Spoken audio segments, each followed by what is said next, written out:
Karibu katika hifadhi ya taifa ya Gombe, sehemu ambayo imebadilisha historia ya sayansi duniani na kuvutia watafiti kutoka kila kona ya dunia. Hifadhi ndogo kwa ukubwa, lakini kubwa kwa historia na maajabu na umuhimu wake kwa dunia. Hifadhi ya taifa ya Gombe ipo katika mkoa wa Kigoma, magharibi mwa Tanzania, kando kando ya ziwa Tanganyika ambalo ni miongoni mwa maziwa marefu yenye kina kirefu zaidi duniani. Hifadhi hii ina ukubwa wa takriban kilomita za mraba 52 pekee, kwa jambo linaloifanya kuwa moja ya hifadhi ndogo zaidi nchini. Hata hivyo, umaarufu wake umeivusha mipaka ya Tanzania na kuifanya ijulikane duniani kote. Kitu cha kipekee ni kwamba hakuna barabara ya moja kwa moja inayoingia hifadhini. Wageni hulazimika kutumia boti kupitia mazingira Tanganyika, kupitia ziwa Tanganyika, safari inayoongeza uzuri wa upekee wa eneo hili. Miaka 1960, mwanasayansi kutoka Uingereza Jane Goodall aliwasili Gombe kuanzia utafiti kuhusu sokwe wa porini. Kwa miezi mingi aliwatizama kwa utulivu bila kuwavuruga. Hatimaye aligundua jambo linalobadilisha historia ya sayansi. Sokwe walikuwa wakitumia vijiti kuvua nchwa kwenye viota.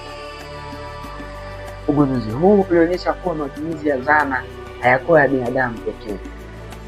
Kutokana na tafiti huo, Gombe ikawa moja ya maeneo zaidi duniani kwa tafiti za tabia ya sokwe na uhifadhi wa wanyamapori. Sokwe wa Gombe wanafanana kwa kiasi kikubwa na binadamu katika tabia zao.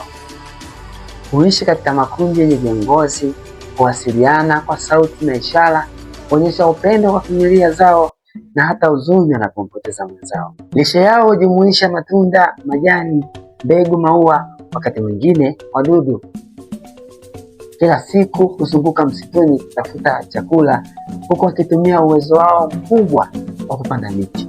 Kutazama maisha yao, wageni hujifunza jinsi tabia za sokwe zinazofanana na tabia za binadamu. Ingawa sokwe ndiyo kivutio kikuu, Gombe pia ni makazi ya nyani wa bluu, nyani wekundu, nyani wa kijani, aina nyingi za ndege, vipepeo na wanyama wengine wadogo wa msituni.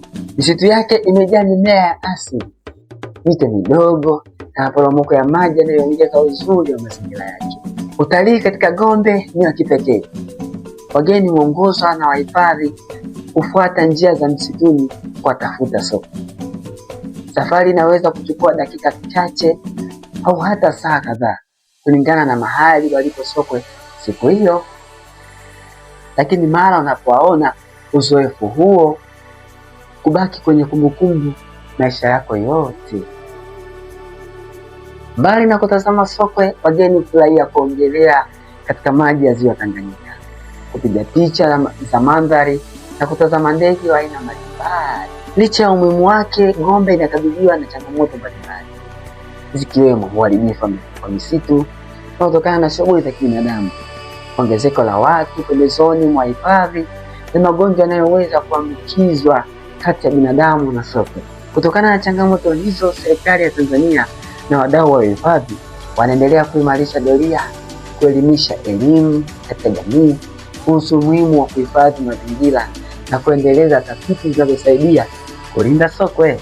Hifadhi ya taifa ya Gombe ni zaidi ya kivutio cha utalii. Ni daraja la sayansi, urithi wa dunia na kielelezo cha umuhimu wa kuhifadhi mazingira. Kila mti unaosimama, kila sokwe anayeishi na kila tone la maji ya ziwa Tanganyika lina hadithi ya kipekee inayostahili kulindwa. Ukipata nafasi ya kutembelea mkoa wa Kigoma, usikose kufika hifadhi ya taifa ya Gombe. Huenda ndiyo ikawa safari ambayo hutoisahau katika maisha yako yote. Asante sana kwa kutazama. Kama umependa makala hii, usisahau kulike, comment, kushare ili kuendelea kupata makala zaidi kuhusu maajabu ya Tanzania. Mimi ni Baraka Christopher. Tukutane tena kwenye makala ijayo. Unajua itakuwa ni ipi? Basi endelea kufuatilia na kusubscribe, kulike, comment kwenye chaneli yetu ya Loki TV.